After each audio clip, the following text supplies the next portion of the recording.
Yep. Alright. Thanks everybody for coming. I wanted to talk to you about snowboarding superpipe. Snowboarding superpipe is a world-renowned Olympic event. It's watched by millions of people across the world.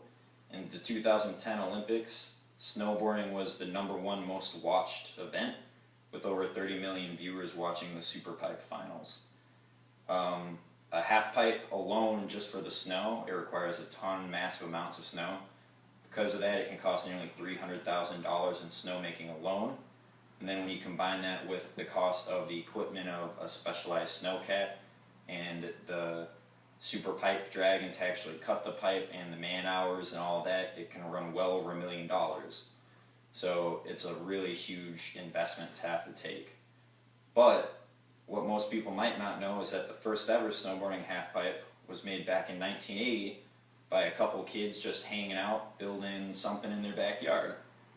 It was actually Terry Kidwell and some friends. He was a professional snowboarder at the time, and they built basically a little ditch type halfpipe out in the junkyard of their town that they had out there, because they weren't able to build something like that at the resort, because the resorts would kick you out if you tried to build something like a jump or a pipe or anything like that.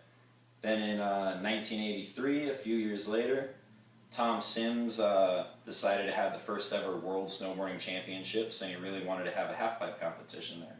So Soda Springs, California decided they would build a pipe, and they built it. It was really small. The walls were never more than 4 feet tall. So it was really small. People weren't really doing a whole lot, just kind of jumping around, having a good time. But a lot of people really enjoyed it, and it's what started taking off of the halfpipe. Then things got more and more popular, and in 1986 they decided to move the snowboard championships over to Breckenridge, Colorado. And there the pipe was about 5 feet tall and about 200 feet long. And these pipe walls were roughly built parallel mounds of snow pushed up with the snowcats, and then people still had to come out with shovels and picks and just build it by hand still. It was still a very primitive time throughout the entire 80s.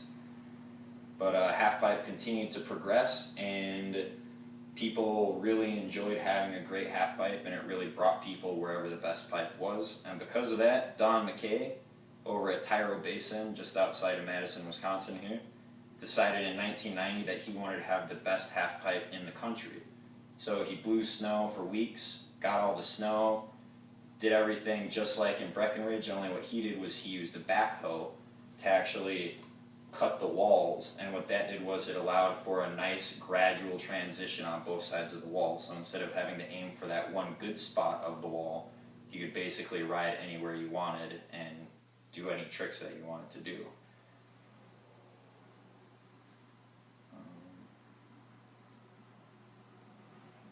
Then in 1991, Doug Wan, a farm machinery mechanic from Vermont, built the first ever pipe dragon.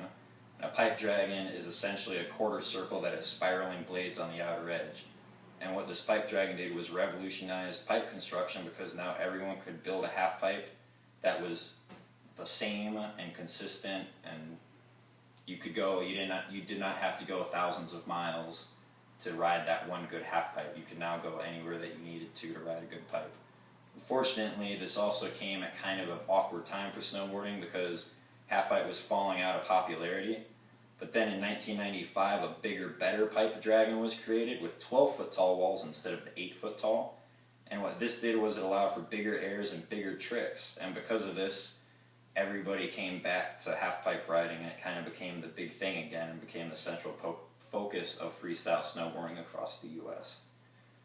And then in 1998, snowboard halfpipe was admitted into the Nagano Olympic Games.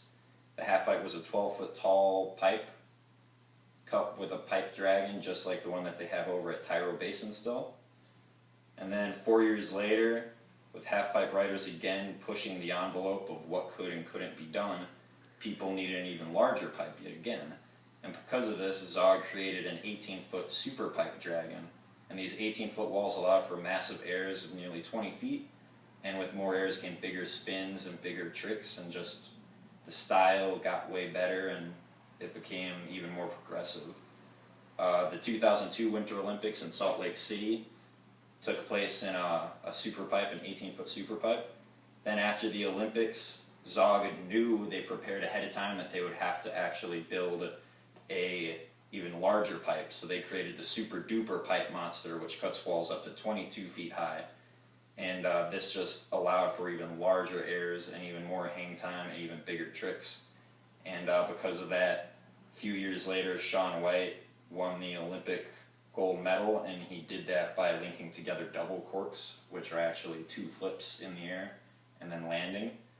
And now with the Olympics coming up in 2014, the pipe's going to be that 22-foot tall super pipe dragon.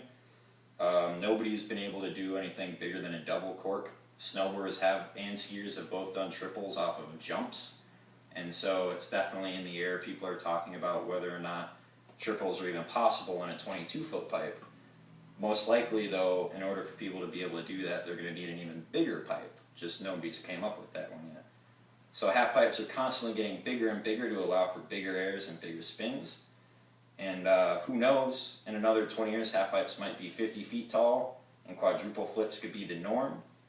But just remember that before the X Games and before energy drinks and before multi-million-dollar contracts, snowboarding half pipe was just a bunch of friends getting together and doing something for fun.